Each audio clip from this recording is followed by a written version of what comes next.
Studied some of the best shooters in the world for over 20 years, and they all have 5 things in common. And these 5 principles I've been able to teach to over 20,000 basketball players. And as we've taught them how to shoot, they developed from youth players to professional basketball players. And in all that time, these 5 principles I found will shorten and speed up the journey to shooting greatness. And Mike and I are going to share them with you today.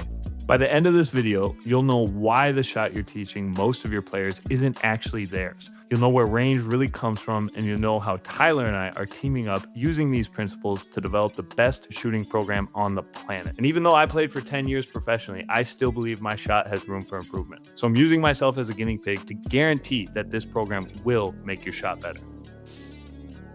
Okay, Mike, I gotta ask, rate yourself as a shooter.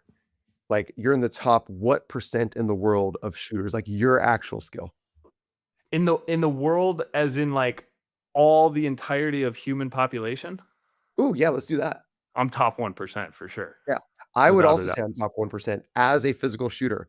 Okay, I'll tell a story in a moment. Okay, rate yourself as a teacher of shooters. A total human population to get top 1%. No. But of all trainers teaching people how to shoot a basketball, I mean, I think we all inflate our ego a little bit when we talk about ourselves. So I think I'm very good at it from the sense of like I've been there, I've done that. I know the right adjustments to make at the right time that will lead to better results. Yeah. Yeah. No, I think that's key when we talk about teaching shooting. Knowledge of shooting does not equal teaching of shooting. Like, teaching of shooting is like in the moment, your lens, your eye, what you can adapt, how you can articulate it. That's just an art in of itself. Knowledge of shooting, the biomechanics of it, the drills to do whatever, that's separate. So I'll say this: I don't like training players one on one anymore. I rarely do it. It doesn't fire me up. I did it for years and years and years. Did it for 10 years straight, 8 hours a day. I built my own gym in order to do it. People would travel to me, and I'm actually just done with that. I also don't really believe in the value of one-on-one training on anything outside of shooting. I feel like shooting really is the only skill that really benefits from one trainer and one player. Everything else you need multiple players to teach. It's like I wouldn't go and teach someone how to handle the ball one on one. Like, it's really how can we apply it for finishing, all the other things, and even shooting. Outside of just tuning your shot, I think is better done in a group. There's more energy, it's more excitement, and I get And bored the one on one. competition. The Yeah. competition is huge. You get better shooting against better shooters. Yes, Like, absolutely. that Do you is know such a part of this. It's such a social thing. Yeah. Do you know the name Dan Dickau? No, I do not. Okay, so Dan Dickau was like a Gonzaga, legend, played in the NBA for maybe 5, 6 years. There's another guy named Matt Santangelo, he played overseas for a long time, a Gonzaga legend, but Mike Dunleavy Jr., you probably know that name. I do. Yeah. So those are yeah, so I was like I played my college ball in Canada. I had the 3rd best, field goal percentage in Canada for my career, and then I went down and trained with these guys who were like top Division 1 shooters, and they were all better than me. And then I went back, and my senior year had my best 3-point shooting career, because it's like, oh, there's another level to this. I would have never experienced that level if I didn't go and train with them. Exactly. No, you gotta be in the gym. You gotta see it. If you're around somebody who can, like, really shoot, and I'm talking elite level of ability to put the ball in the basket from distance very consistently, and you just watch how the ball comes out of their hands and how they go about it, how smooth it is, and how there's, like, 0 wasted movement, and there's 0 time lost in finding their feet or doing any of that. It really can shape how you're going to go shoot a basketball or how you're going to approach it. I should say, not necessarily how you're going to shoot, but how you approach shooting. After seeing that and being around it, it will make it better. Yeah. Well, I think that's actually what we're going to talk about. So let's get into it. And Mike is committed to really getting after it, getting spicy today, and pushing back on anything. So I'm going to offer up um, my 5 rules for shooting, and that really is what they are. It's how you should approach shooting development, and we're going to talk through it. and Mike and I get to have it at the end of the day, Mike. Next time we get in person, we just have to have a shooting contest. I okay. I've Hey, always there's I'm going through the challenge myself. So you better get in the gym. That's all I gotta say. I mean, I don't get in the gym at all or train at all, but I did come out here to my childhood home in Washington, shoot against. I pulled this picture off the wall. This is my brother's room. This is my younger brother. Taught him how to shoot, and he had a long professional career as well. And I dominated him in shooting. So shout out, Kyle. Dominated you and all of our family members. I still got it, Mike. I was amazed. I still got it. I might be the You just best shooter I've ever been. you just roll up and go off of pure vibes. Is that what's going on? Like you don't Pure no vibes, warm up, no anything, just pure talent and vibes. pure vibes, and I shot in sandals. Okay, here it is. Rule number one. I'll propose authentic shot. Here's what I mean by this. Traditional shooting coaching, and I did this. I grew up going to camps. You line every kid up, and then you have every kid do the exact same thing. Everyone, elbow, index, knees, right? And every shooter is trying to get to the exact same positions. Rule number one is I think you should throw that out the window. Mike and I should not shoot the same. Me and Kyle shouldn't shoot the same. Reggie Miller and Steph Curry should not and do not shoot the same. Caitlin Clark and Kelsey Plum do not shoot the same. Their shots are very different. I don't know if you've seen it's going around on X, Twitter, um, the blackout of a player and their Oh whole yeah, yeah. You team. gotta guess who it is? Yeah. You got to guess who it is, right? Well, how if everyone shot the same, if everyone like how would you ever be able to do that? You can't. Like there's indicators that are very unique to them. And so assuming that everyone should shoot the same actually derails shooting development, but finding your authentic shot, I think is an essential principle. What are your thoughts on that, Mike? I think it's the starting point. I'm so glad it's rule number 1 because it is the biggest differentiator between like shot takers and shot makers. And the difference is they own their shot. They are so comfortable with it no matter the situation, no matter, what's going on. They've spent the time with the basketball, they found their authentic shot, they've made it theirs and like so they don't have to overthink it because they're Mhm. not worried about. And I'll tell you, like, the best example I have of this is I was taught elbow straight at the rim, right? Like, I grew up in that era, elbow straight at the rim. I read a book, a golf book actually, about a card called Harvey Pennick's Little Red Book. And I don't know, it real quick, he was the most famous golf swing coach back in like the 70s. So this was before the internet. So if the pros that wanted to go see him and he had a great reputation, they would fly from all over the country to go see him in person, all expecting like some huge secret tip, right? And the main thing that he taught them all was what we're talking about. Find your authentic shot. Find a swing that is repeatable for you that you can repeat in the big moments when all the pressure is going on and all this. If you're worried, in a golf swing, like tucking your elbow to your hip or whatever, you're going to be thinking of that and you're not going to be thinking of the green or the target. And it's the same with shooting. So after I read that book, and it's a very thin book, a very short book. So if you get a chance, like pick it up, go shoot through it.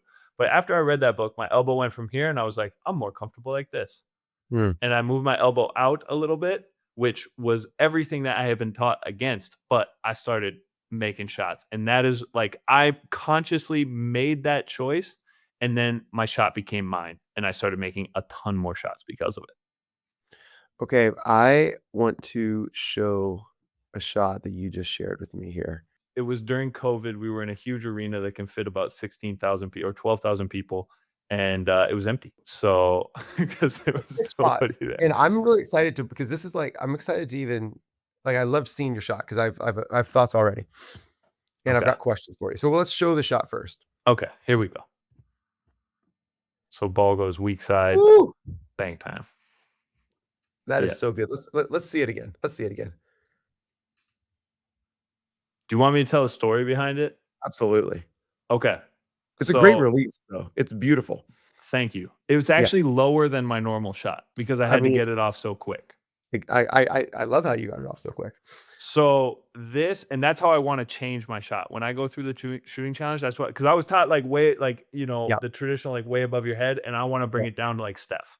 That's the yes. change that I wanna make, and I actually do it here. So this right here, as we were coming out of the timeout, we don't need to talk about in this game how we were up 7 with, like, a minute to go, and now we're down 1 with a second and a half. We don't Doing that happened, but it's irrelevant.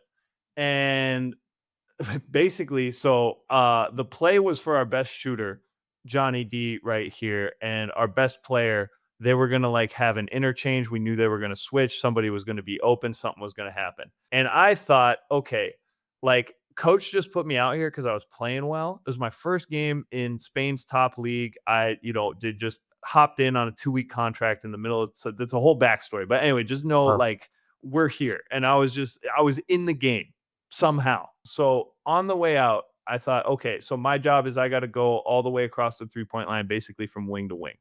And when we came out there, I was like, okay, they're probably going to switch everything. And I'm just going to go a little deep of the 3 point line. I was like, so if I get a shot, it's going to be a deep one because that's what's going to be open. And so out of the timeout, I actually stopped where I would shoot it from, but on the opposite side of the floor. And I got a good look at the rim beforehand. I was like, if I get this thing, this is where I'm going to shoot it from. So the play happens, and you'll see Dornicamp right here. He goes with our best shooter.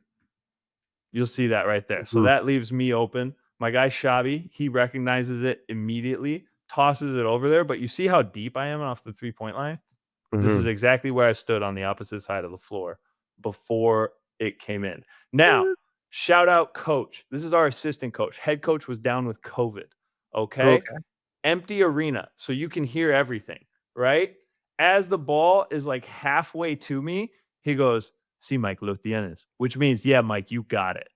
And Ooh, no. I was like, "Bucket." And then, yeah, Mm. it was crazy. And we beat the number 2 team in the league in the middle of the road season game, my debut, and they had only won 2 games. They were 2-17 at the time when I Wow, stepped on the floor here, and this made us the remarkable record of 3-17. that's such a good story. I mean, getting a number of comments on our shooting videos here. Um, And one of the most common comments, like, yeah, I understand loading the ball. I understand getting the ball down by your hips for power. But when do you stop doing that? Because you obviously can't do that in a real game with defense. There's no time. And I would like to say, you're wrong, commenter. There is occasions where there's no time to load the ball, and you might have to just do like a high load. But this 1.5 seconds under pressure, Mike catches, he's contested, he's deep. One more, one bang, one more. There. That is load. Could you go back one frame until where it's down by your hips? Yeah, your feet are set. One more frame forward. Right there. Okay. Beautiful. That's load. There is time. You just have to load and fire faster. But in order for you, Mike, in this situation, I would argue to actually generate the power you need to, like you do still get the load and the arm swing up. So I wanted to debunk that for probably what one of the most common things is. And I would even, I can't see, but I would even argue you probably do have laces on that one. I would argue it probably is spinning with the seams. I don't know. I can't see it. And great shooters do this. Like when you train it a bunch, you do find seams. Now, here was the question I had for you on this shot. Were you thinking about your technique when you shot this shot? Not at all. Not at all. Not at Okay. And so all. like, the whole goal, like this is the thing, like you train so that you can develop unconscious mastery, but you train this way so that your body has tools to solve problems, right? The problem Mike had to solve here was he had to shoot from deep, he had to shoot quickly, and he had to not get blocked, right? And so his body just solved the problem. This was a unique shot that was authentic to him, but he didn't get it to as high of a fire point as he normally does or as he was told to because he had to generate the power. He had to get it off quick. He had to get it out of his hands, right? And so Well, like everything that we do for shooting is just trying to provide ourselves tools. well, I love that we saw this one. You have anything else to say on it, Mike? I'm gonna actually not about my shot, but just kind of a callback to what you said at the beginning, where it's like you got to know how to solve these problems, and just understanding like the theory of like how to shoot a basketball actually isn't that helpful because it's like the thing I always relate it to is juggling. So it's like Juggling, to explain it to somebody, is not that hard. Okay. If you're going to juggle two tennis balls with one hand, well, you're going to toss one up. And then as soon as it gets to the peak, you're going to toss the other one. And then you're going to catch and toss and catch and toss. And that's all juggling is. Go and try to do that if you've never juggled before. You know what you need to do, but you can't do it. You have to train your body to learn how to just react to that. And even with juggling, your tosses are never going to be perfect. Yeah. You're going to have to move your hand. You're going to have to change it. And you can't watch each ball go up and down. You got to, Mm. it's instinctual. And that's why it's such a good example of like the coordination that you need to also shoot a basketball. It has to become just a part of you. And that the only way to do that is you got to spend some quality time with the basketball in your hands. Yeah. A lot of quality time. Hey, really quick, if you're getting value out of the hours, honestly, you're going to love our school community. In Savvy Basketball, we've got all of our courses in the classroom. We are giving you film feedback on your team. There's community posts with coaches interacting and helping each other. And we take you through challenges to deep dive into different areas of coaching. So come check us out. The link is in the description below. We've got a 7-day free trial. So just come join for free. Quick segue. Shooters have to earn the right to be frustrated. Most shooters haven't earned that right. So when I'm working with shooters, we'll be shooting and they'll miss or whatever, and they'll get frustrated. I'll be like, shut up. You have no right to be frustrated. You haven't put in enough time to even expect that this should work yet. To even expect that you should be making 8 or 9 out of 10 in your sets of 10. To even expect that you can't get your, index finger on the center of the ball. To even expect that you can't get this footwork off the dribble. Like, why are you frustrated? You haven't earned the right. And I think like that's just an imperative thing. Like authentic shot is also related to that. It's your authentic shot when you've actually earned the right to expect success or to expect perfection. It's like a signature. You have a signature, you expect it to be fast and to look a certain way. Put the ball in your left hand, and why would you be frustrated if you can't make the exact same signature? You haven't earned the right to expect that of your left hand yet. Right. So Right. I think that's it's not authentic until you've earned the right to expect it to be repeatable. Can we talk about something that you brought up that absolutely drives me Yeah. crazy? It's this idea of like if you want to be a great shooter, you have to shoot 19 out of 20 Mhm. in a standalone spot drill. Or you gotta I it bothers me to the core because it's like we were to do that, okay, you would kick my butt. Like, it wouldn't even be close, and I like, any shooting competition after practice and stuff like that, like, I was taking a lot of L's in those. But you put me in a game, you put some movement on the shot, you change some variables a little bit, or you say, "We gotta shoot it a little bit quicker, we gotta do this," then, advantage is Why do all you think me, that is? because that's how I trained. Mm. 100%, that is how I trained. I did not care for the percentage of makes in spot shots. I did not slow down my shot to make 18 out of 20 in an empty gym. I was like, I'm in an empty gym. I'm going to shoot as quick as I can. And like, let's see if I can figure out how to make quick shots. Just making a shot with perfect technique, slow with no defense from the same spot over and over again is not very valuable, which is what Mike's getting at here. And so that's why I'm like, hey, you hear this concept of like, you got to shoot the same shot every single time. Well, no shot is actually the same shot. That shot that Mike showed is not a shot that he's repped out thousands and thousands of times. That exact shot, right? With that exact footwork, that exact range, that exact pressure, that exact defender, right? With that same movement. No, it's unique. So we're not trying to develop someone that can shoot the exact same shot. We're trying to develop someone that has the tools to solve problems in the moment, to get a shot off, to get it to go in, and to be adaptable. That all falls under, I think, the authentic shot. Principle 2, and this has not been this is not what I was taught. This is not what I taught when I started teaching shooting. It's what I now believe. And it's to teach power first, not form first, not accuracy first. In my opinion, why young players, youth players, shoot with quote unquote bad form or poor technique is because they lack power. Everything technically that we visually see in youth players that we think needs to be changed is just them trying to get enough power on the ball to get a really big ball to a really high target. Exactly. When they're not that strong. That's it. So they just have to we have to generate more power. Now we think, "Oh, well, we just have to wait for them to develop and naturally get stronger." Okay, yes, that's part of it, but another part of it is like you can actually get young people to generate power if you're not tied to a certain technique. It's something where it's like, what's more fun? Yeah. I don't know. It's like Yeah. if you're and the other idea behind it too is like if you're training really young kids, like I'm talking 6, 7, 8-year olds, like make shooting fun. You tell them it's like who can make a three-pointer.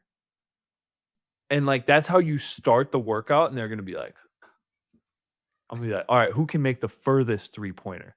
And then they're kind of like, oh, and then they start getting and then you like, oh, one kid makes one from really far away. You're like, can you do it again? And then they try, and it's like, how did he do that? And then you start kind of showing them the power, and then they'll actually listen. Like it's like, okay, you got to get your hands right on the basketball. We got to put power through the center of the basketball, and you got to make sure your left hand is behind the ball, so then that way you can get it up. But all that power is going to go toward the rim, and they're engaged and they're listening. And I think it's such a and young kids too are just so naturally talented and not victim to overcoaching.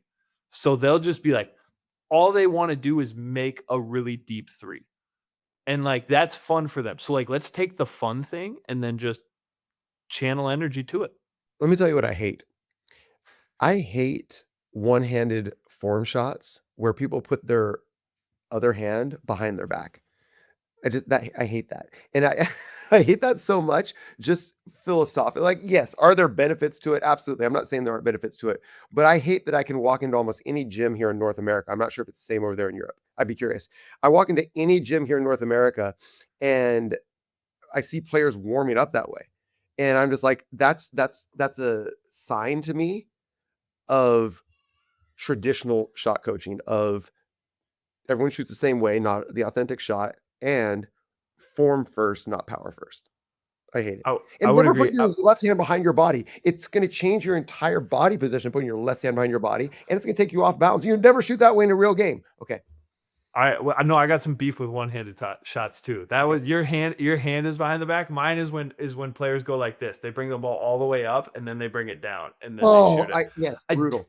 Yep. grinds my gears beyond anything. It's just like it's like what are we doing here? Like if you're taking, if you got the elevator, you're not going to go up to the third floor and then come back down to the Yeah. second floor. You're just going to the second floor. Yeah, and so for coaches that are following us, check out our shooting program. Mike is leading it. It's in basketball training by SAVI. It is the best shooting program in the world now, and we're always making it better. If you want a player to go through it, it's only $13. We said, okay, let's price it at a number This that was a is huge debate, by the it way. was This a was huge a debate. We're like, it's worth so much more. But we said, no, we want every player in the world to know how to shoot. So for $13 and 28 days, they'll know how to shoot. The link's in the description below. There's a 7-day free trial.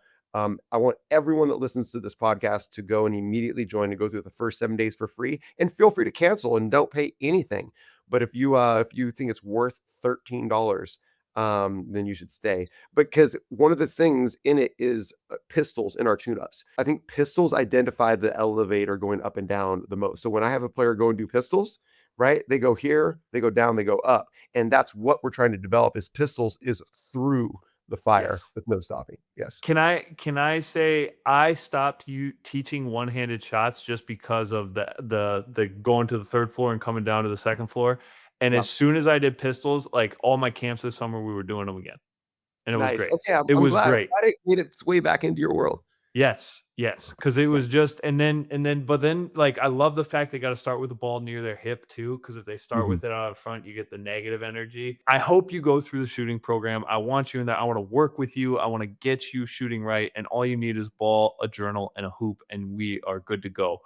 But, like, is kids will do 1 rep really good, and maybe the second rep good, but by rep 3, they're like just and I'm Yeah. just like, "Come on, guys." You're doing a great job of actually introducing the next rule, the next principle, and I call it the craft, and it's what you just addressed. Someone that loses interest and discipline on rep 3 has not committed to the years-long refinement of their craft. You know, they don't approach it as their life's work.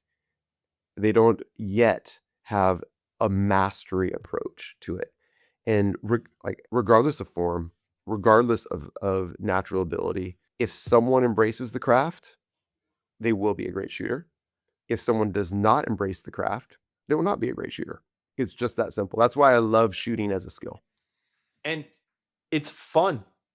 Like, basketball is fun. Like, let's say you take 28 days and you're like, I want to take the next 4 weeks and I want to become the best shooter that I can be. And you're like, I don't care if it's rainy, if it's sunny, like I'm going to spend these next 4 weeks and do that.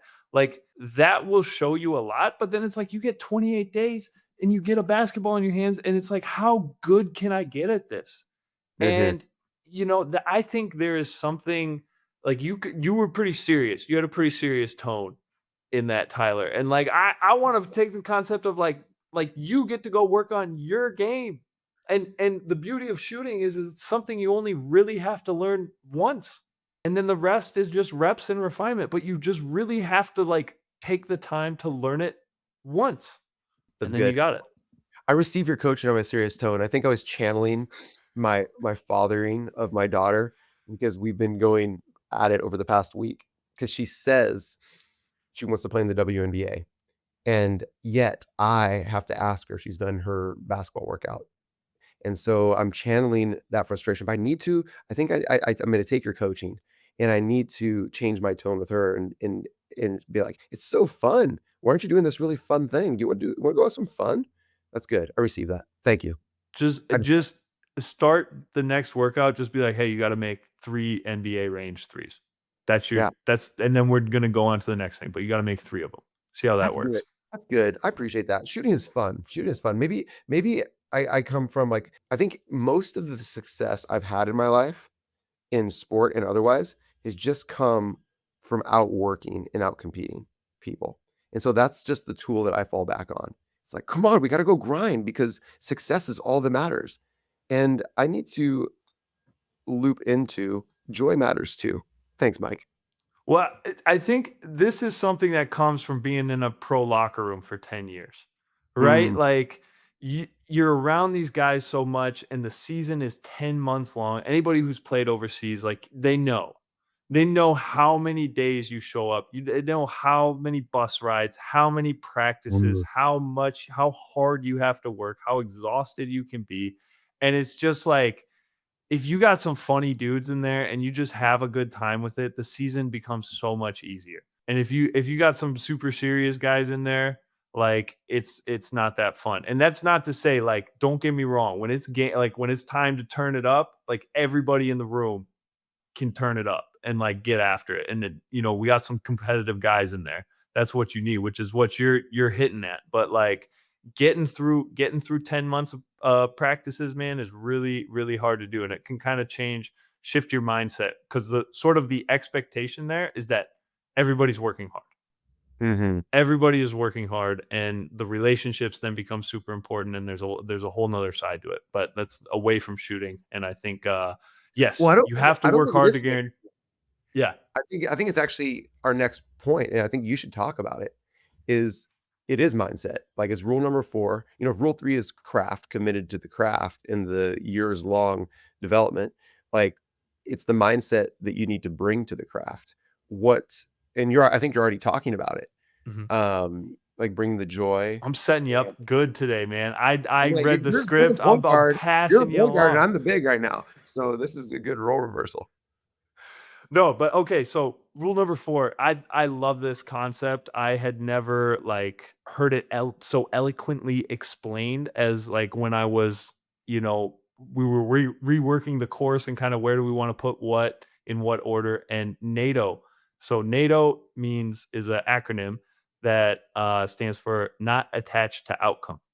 And it is such an important part of shooting. And one of the biggest lessons that I learned from your shooting program is that misses are data.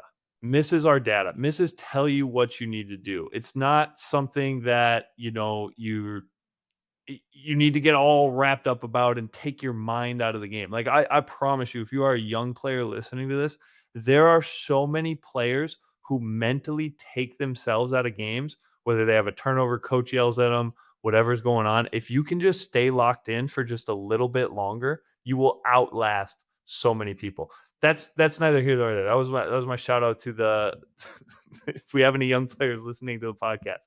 But to go back to NATO, to go back to not attached to outcome, when you are building good shooting habits, when you are going through the shooting program, it is so important to take the time to do it right. And there is going to be some regression because you shot a basketball before. You're like, I want to become really good at it.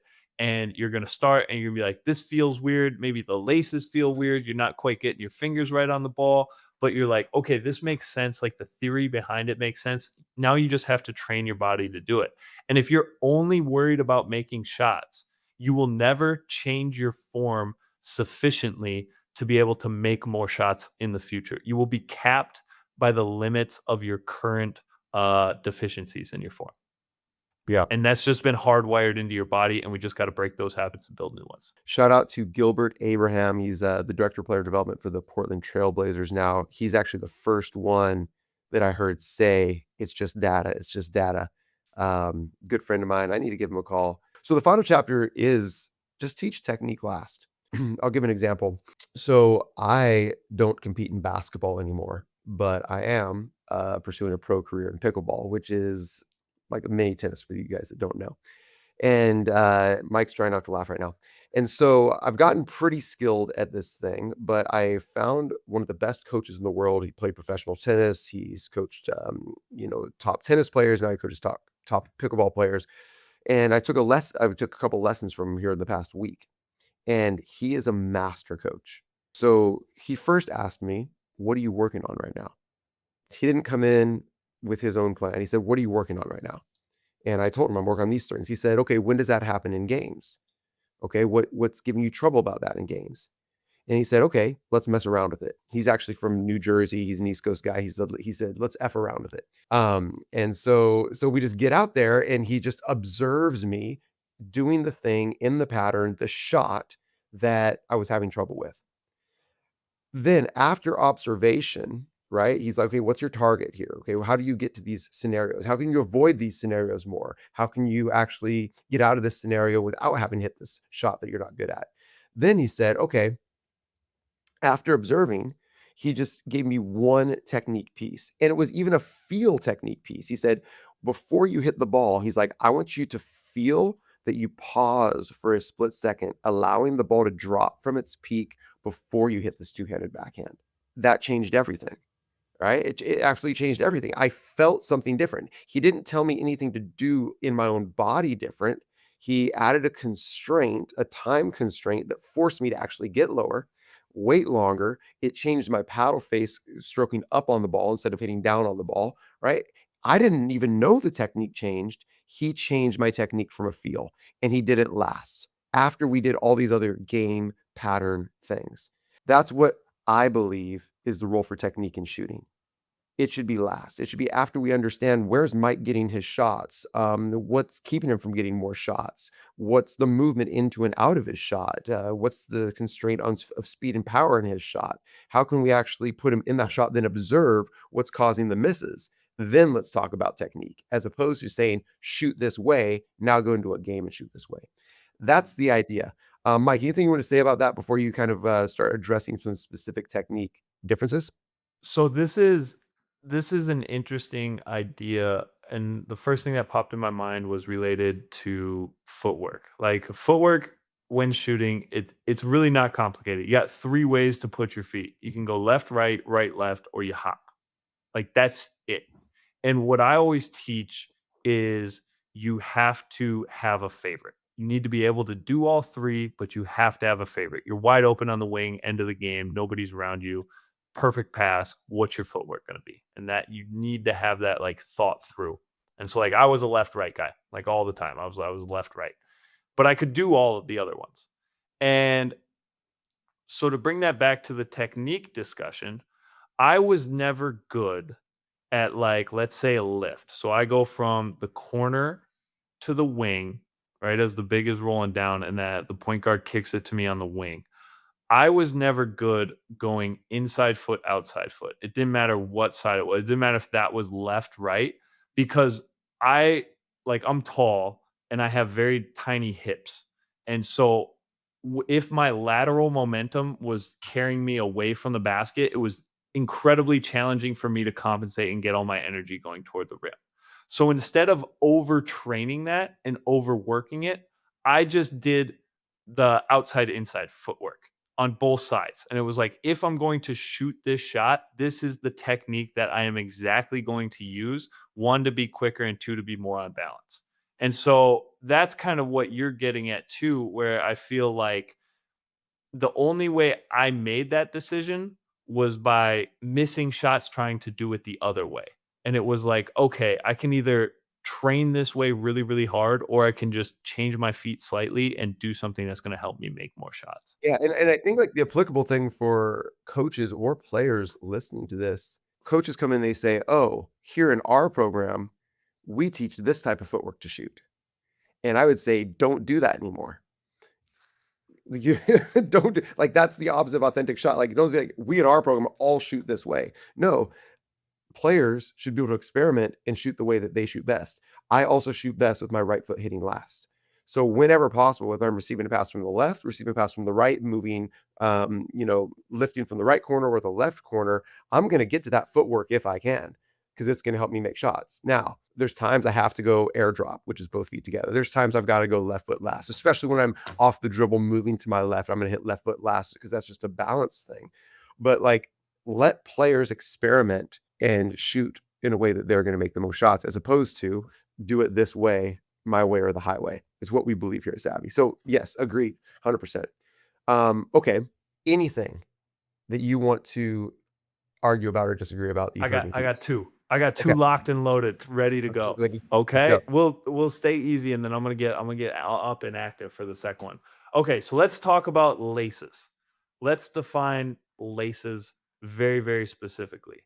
Okay? I'll teach it first, and then you correct me. So, the overall idea of laces is the fact that you wanna get your hand or your finger in the middle of the basketball, and you wanna push power from the middle of the ball to the middle of the rim. All right? Now, I firmly believe there are 3 different equally effective methods that you can have laces. One is index finger in the middle of the basketball. 2 is middle finger in the middle of the basketball. And the third one, which is how I shot, is peace sign in the middle of the basketball. Okay? All 3 of those are acceptable. What kind of will determine which one is best for any shooter is what touches the ball last as the ball leaves their fingers. And on a side note too, if you're just watching this, young players, this if your thumb is like pointed the same direction as your other 4 fingers, that's not very good. You want to open that thing up a little bit. That'll give you some more power with the basketball. So that is my confusion, because I know you like to snap the index finger down. And so do you exclusively teach index finger in the center of the basketball, index finger on the laces? I thought you taught that really well, and I I mean, I'm completely good at this, man. Like, I'm not, we're working together for a love reason. checking out and showing, yes. So I agree with everything you just said. So when I'm working with an individual player, I would approach it the exact same way that you did. So it's savvy. We believe simplicity wins, and simplicity is what comes on the other side of sophistication, the other side of complexity, right? And so when I'm not working with an individual player and I'm not giving individual feedback, and I just have to say do this, I found that when starting both with coaches and with players, they want simplicity. They want just do this. So most often, most players I found benefit from trending towards their index finger in the center when tuning. What happens when they actually shoot is hopefully one of those 3 scenarios that you suggested. Um, are there some Damian Lillard, great shooter, ball hits his middle finger last. Are there, right? So there's great shooters that do all three, and I think all three are fine as well. What you want to get away, you've got a ball in your hands, Mike. Maybe you can show this. What we want to get away from, which is the problem I see with most shooters, is their hand going across that. That's I already most, knew it. You didn't have right? to say it. I knew exactly Exactly. what you were So going. exactly. So we might end up with a peace sign, but when I'm training that person, I say just get your index finger in the center because it's an overcompensation for what they were doing before. We'll end Okay. up somewhere in the middle. So Yeah. I agree with you 100% philosophically, but that's why I just like when I don't know someone, I'm like, let's just put the index finger there. What's that feel like? Yeah. Yeah, yeah. That makes sense. No, the fingers across the basketball is an epidemic, and then having their load Epidemic. position on the opposite side of the body, terrible. Yeah. Absolutely Well, and brutal. what I found is just by changing the handprint or laces, right? Laces equal handprint, just different words. Just by changing handprint, the ball moves. It's Yeah. not on the left hip anymore, just because it biomechanically doesn't work. Yeah.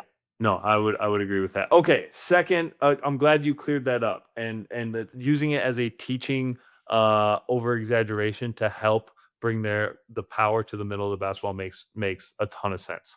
So my next beef with you, and you're gonna have to treat me like I'm a young kid, like jumping into the pool, and you're gonna celebrate the big splash. I'm gonna take off my headphones, and you gotta wait till I put them back on before you react. Okay? What I think can be taught a little bit better is with the tilt and the turn, and specifically the tilt. All right. You teach 10-30. So if I'm 12, if I'm neutral, if I'm pointed at the camera, this is 12 right here. And you teach 10-30, which would be like this or more like this way, because what I see in helping our clients as they send me their videos in the school community is overcompensation. They're more towards 9:30. And it's one of those things, and I specifically teach this in the program. It's like this is something you will do naturally after shooting a whole bunch. So your job isn't to overemphasize it and overdo it. Your job is to just not fight against it. And I would almost go against a 10:30 idea and just say 11. So we're not at 12, we're at 11 because it's more subtle, and I think it will help prevent the over tilt, which also seems to be a problem on the way. So I guess the question is why 10:30, and what is the reasoning behind that aggressive of tilt? I really like these conversations, and I think you're articulating them really, really well. They're also incredibly related. Um, Default teaching of index finger is an overtrain, and I would say the default teaching of 1030 is an overtrain as well. Okay. Most players that I work with are 10 toes to the rim. That's what they've been taught because that's what their coaches were taught, and so they do that, and it's hindering their shot line. And so I want to get drastic where we're going to end up probably somewhere around 11. So yeah, I'm down for 11. Sounds great. I'm convinced. Change it in the course. Now let's Corner of the more backboard. If you're facing the rim, feet should be if at you're the in the corner of the center. backboard. Yeah, if you're yeah, the center line. Perfect.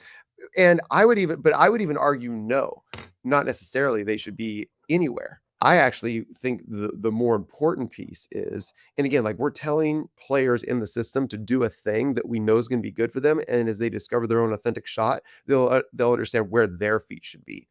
And you're not going to get your feet once you actually get to a game. Your feet are rarely going to be perfect. Like that's another thing. It's like, oh, you got to hit the same footprint every single time. That doesn't happen in a game. You might try to do that in your tune-up, but in a game when you're curling JJ Redick style off of a pin down and you taking off and your feet are facing half court, and all you got to do is get your shoulder to the rim in the air, right? It doesn't matter. It's like, can we do this thing? It's all a training mechanism. But what I would actually suggest is more important than the footprint, which I actually don't think is that important. The footprint is just actually trying to inform our line. And we define shot line as shoulder arm target. That's the shot line. Shooting shoulder arm to target. Nothing below that line matters other than to help us get to the line. You know, going back to our JJ Redick example, he doesn't get his shot line until he reaches the peak of his jump as he catches this thing off of a pin down in a curl. And his lower body may or may not be stacked under that line. but he gets that right shoulder through right arm through the center of the ball to the rim at fire when he pushes through the ball. That's all that matters is the line. Now, why do we want some tilt of the feet? It's just to allow us to get to our line a little bit easier. It's hard to get to a line when the center of your chest is pointed at your target. You're going to be shooting across the shot line from shoulder to arm. It's going to go across.